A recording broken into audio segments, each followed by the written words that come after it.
Yo ho ho, Bills Mafia. Happy draft day. Okay, in just a couple of short hours, we are going to see whether or not that Brandon Beane decides to do anything at pick 27. Trade up, trade down. We have no idea. As promised, this is going to be the last video of my YouTube creator mock draft series, and I am so pleased to welcome Kevin Massare out of the Cover One Network. Now, normally I like to pair myself with people that know a lot more than me, which is pretty easy to do, quite frankly. But he's one of the smartest guys that I know, and it was a pleasure having him on my show to discuss exactly what he feels might be the best move for the Buffalo Bills coming out on Thursday, Friday, and Saturday, and we recorded that very conversation on today's episode. A couple quick announcements right before we dive into everything is the AFC East Roundtable is going to be live tonight at 6 p.m. EST. We are doing a pre-show. We are doing a pre-show tonight, tomorrow at 5 p.m. right before day 2 of the draft, and then a show at 10 a.m. right before day 3 of the draft. All 3 of those links are in my description, so make sure you go to them and you turn on those notifications. Myself and TD Finstalk, Richie, and Master at Work are very excited to see you guys. Without further ado, Kevin Massare. For the last episode of the Bills Mafia Content Creator Mock Draft, I am joined with Kevin Massare from the Cover One Network. What is going on, Kevin? Good to be here. It's always a great time of year, really good season. Love getting into it. I think I've thought about these for the last couple months, so I think I've got a mock pretty well perfected at this point, in my opinion.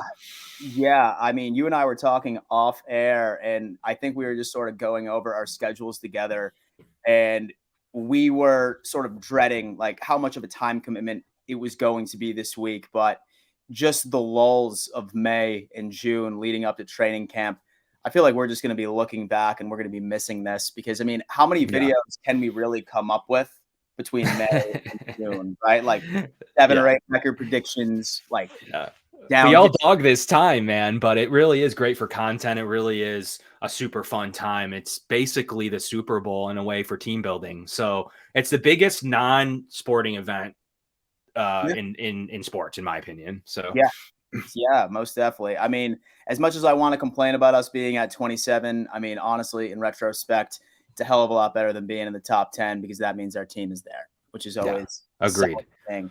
So I will say that you are one of the outliers from my previous guest. There's a possibility. Now, I'm not making any spoilers here. I want to see what the board's looking like for you. But Kevin here was talking about that he might make a little bit of a trade situation going on, and I want to hear about this. So I have the PFF mock draft. As always, I have it at super, super slow, and we are just going to dive right in. Let's get it done. Let's get it done. Let's get it done. Now, let me know if this is too small. I know that like you basically. No, it's perfect. Yeah. No, I got it perfectly dialed up now as we watch the start of it roll through. Excellent.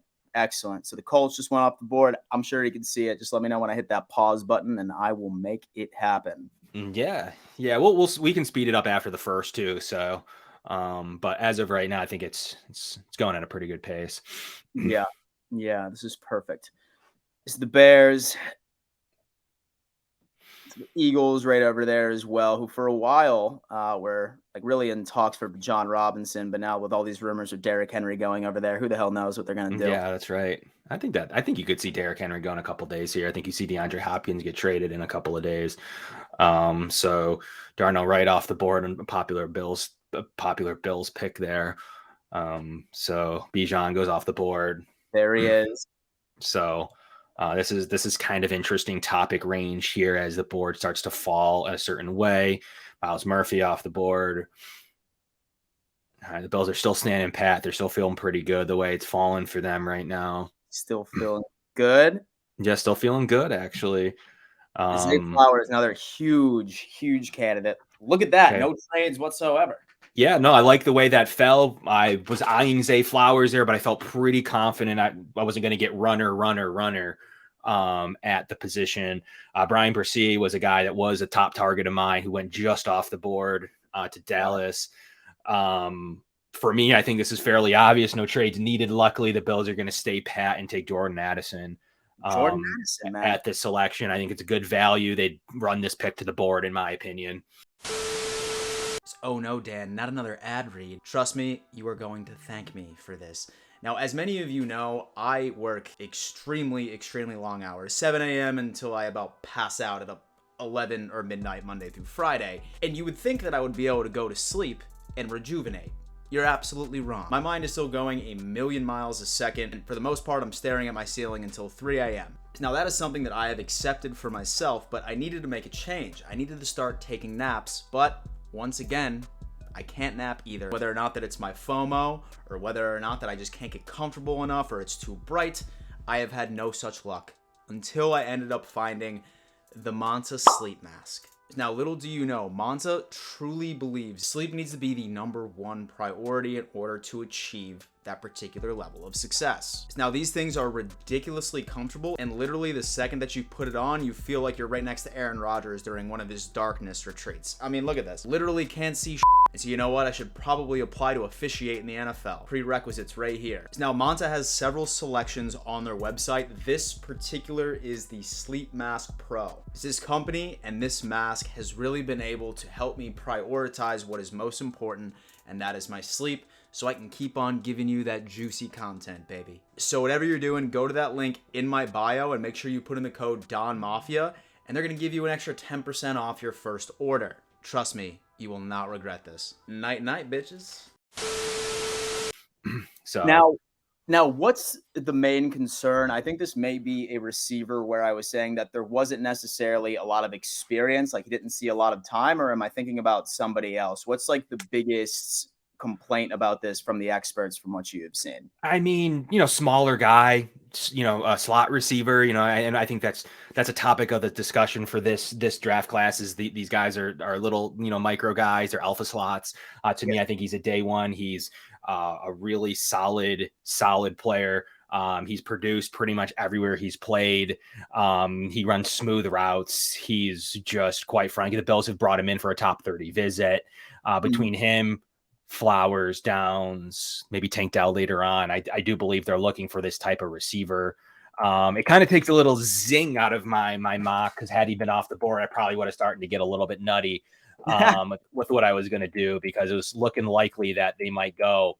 But I think the Bills would stay put if this was the scenario, and I think that they're feeling pretty comfortable here with Jordan Addison and what he's able to do. But 5'11", 174, that might alarm people, but that's still a good height and weight for me. It's not Tank Dell, who's 5'8".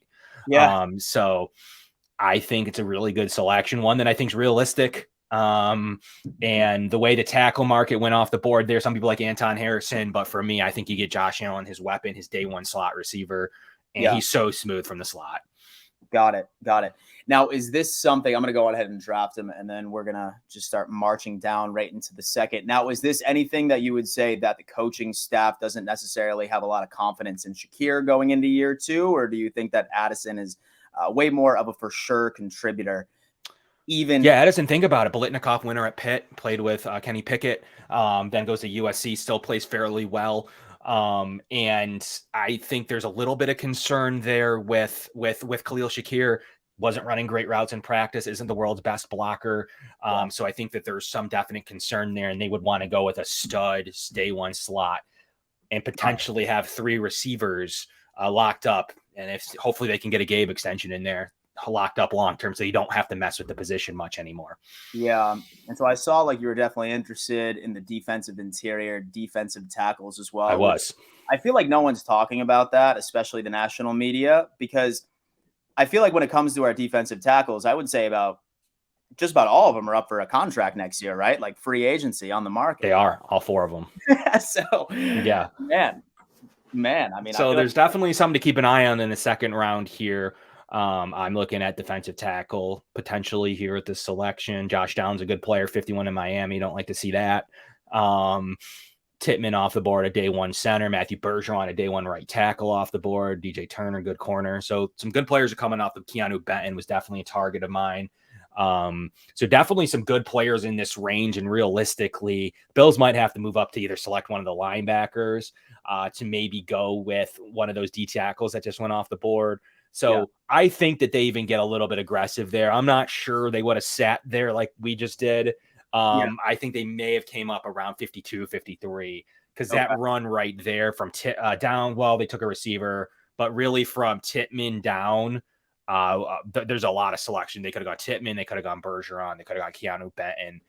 So that definitely Steve Avila at 50. So that's definitely the range. It looks like 50. And if they want linebacker, maybe even a tick higher if they want a Trenton Simpson or a Jack Campbell selection there. So as far as our selection goes, let's take a look at the board here. We got Cody Mock still on the board. We got Sam Laporta. I actually really like Sam Laporta. I think he's a dynamic receiver. There's been talks of him going in the first, maybe even the first tight end off the board. So he might be value play there for me as a consideration. The Bills need a tight end too. Let's see, scroll down just a little bit. Antonio Johnson, Luke Whippler, day one center, Dayon Henley, a linebacker they could get in and come in here. So for me, I've narrowed it down to Luke Whippler from Ohio State, a guy that they need a succession plan for Mitch Morse. I think he can, be a really nice interior addition to this Bills roster.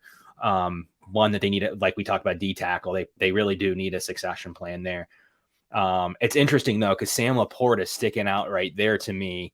And I wasn't thinking about tight end very much, but I think he's a first round tight end. The Bills have said forever their BPA receiving threat.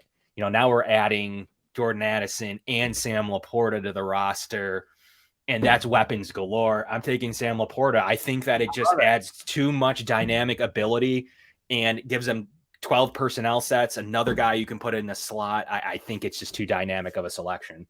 I mean, honestly, you were not the only person that went with that. I believe Nate from Circle the Wagons went with him as well. And I feel like everybody in the Bills community has been super high on him as well. Because, I mean, really outside of Dawson Knox, how much trust do you really have in Quentin Morris? And then I believe his name is Zach Davidson as well. I feel like that's also a sleeping vacancy that not many people have been discussing. Yeah.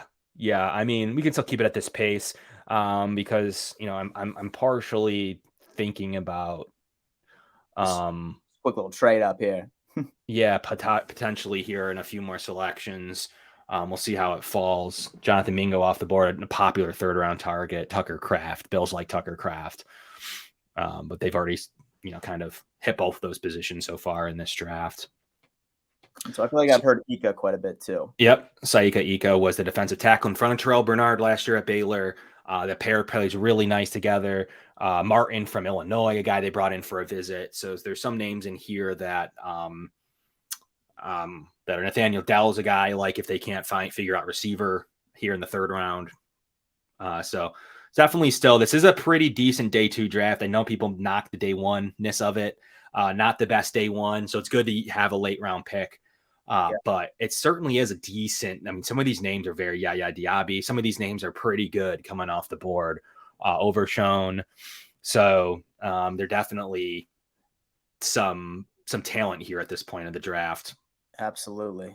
Our last one's Byron Young. Okay, let's take a peek here at what's going on here. Scroll down a little bit for me. Jordan Battle's interesting. Keep going a little bit more. Got Schoonmaker. Okay. Isaiah McGuire's a good player. I like Carl Brooks. All right. Scroll back up to the top. Decisions. I like Kobe Turner from Wake Forest. Some people were taking him in the second. I think he's good late third round value. He's a really good defensive tackle that people would be looking for here. Very good in run, very good in pass, plays the B gap. So he could be a typical 3 tech, has played a little bit of 1 tech too. So I think that's a really good selection here. I've seen him start to elevate up draft boards. I don't know that he'll be available for the Bills at 91, especially as, PFF has him as 79. He might even be higher than that from what I've heard. I've seen him mocked fairly high. So I need the Bills need to address defensive tackle. We talked all the reasons why. My backup choice here would be Jordan Battle. I just think they're pretty set at safety. Yeah. No, I definitely get it. Well, hey man, I mean, that was the glorified 3 sort of person mock. Super excited about that. Super glad that you were able to join us here today. One question right before I end up letting you go. I feel like the majority of the conversations I have, linebacker seems to be at such a high mark. Why wasn't it necessarily for you? So did you think that we can get away without having to necessarily fill the shoes of Tremaine Edmonds? Or what was your thought process on that? Couple thought process there. Tackle and linebacker fall in the same category for me, where the Bills like the players more than we do. I know they like Spencer Brown. I know they like David Quisenberry. If that's a flop, they will certainly address right tackle pretty high next year. Don't think the board falls away that they're looking at all in this draft for tackle. And then linebacker, it's just not a good linebacker class, just because it may be an opening. They can't get crazy and waste a pick there. They just spent a 3 and a 7 last year. You need to build around those players. You have 2 veterans in AJ Klein and Terrell Dodson, and you have 2 sophomores now, Terrell Bernard and Balin Spector. So I do believe between the 4-pack, there is someone there. That's not to say, though, if Jack Campbell or Trenton Simpson would have fallen to us in the second, and I don't think Sam Laporte is there. I mean, I think he's a top 40 pick. So I'm going to take the best possible player. But had he been gone, maybe a linebacker would have slid, or Keanu Benton. So to me, I just don't think they need to get nutty. But like I said, could they come up to the 50 range to make that happen? It's possible. But I do believe that someone so talented like Laporta, but they don't need to press linebacker, and they certainly don't need to reach on it at 27. I think you're thinking too far ahead of yourself. So that's my reasoning. They like the 4 linebackers. They're more than the general consensus does. Same thing at tackle. They love Spencer Brown. So it just kind of is what it is. We don't want to draft a guy that doesn't play. That's the last thing I need to hear about right now, is bringing in someone else. And we have to hear about how they don't play rookies. I know. Yep. Absolutely, man. Well, hey, Kevin, listen, I really appreciate you coming on. This was a lot of fun. I know that you have a lot of things going on your end, so I will let you go. Thank you, sir. You and I are both D-Hop like individuals. So we're going to be crossing our I fingers. swear I was going to make you do it. Had Jordan Addison gone 1 pick prior, I was going to ask you to trade at Oliver and maybe a late round. Trade at Oliver and just go out for D-Hop. Full forces ahead. Guys, make sure you check out Kevin on Cover One Network. Sounds like your show is on Tuesday every night. Is that right? At 7 Tuesdays at 7 on our live show over at the Cover One Network, the Going Deep podcast. Me and myself and Mike Bunt and producer AJ Sobolski. We were joined by Tommy Doyle last week. This week we're just going to do a very similar exercise. I'm excited to see how I do tonight here compared to our normal to our normal draft, but really appreciate you having me on. Yeah, man, most definitely. You enjoy the rest of your week. Go Bills. You too. Go Bills.